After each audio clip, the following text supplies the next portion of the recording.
Nakakalungkot dahil yung mga pribadong tao na nagluluksa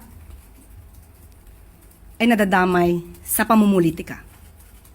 Ginagamit ng ibang mga obstructionists para masira ang First Lady, ang Pangulo at ang administrasyon na ito. Nakakahiya ang kanilang mga ginagawa.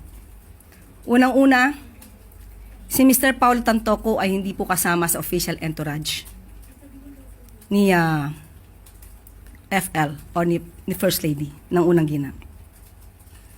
Nakakahiya dahil gumawa sila ng peking police report. Naturingan journalist, mga dating spokespersons, hindi marunong mag-imbestiga ng sarili. Hindi sila nagiging journalist, kundi nagiging propagandista ng kanilang mga sinusulong na interes. Ang sinasabing police report na naipost sa Facebook ay isang malaking kasinungalingan.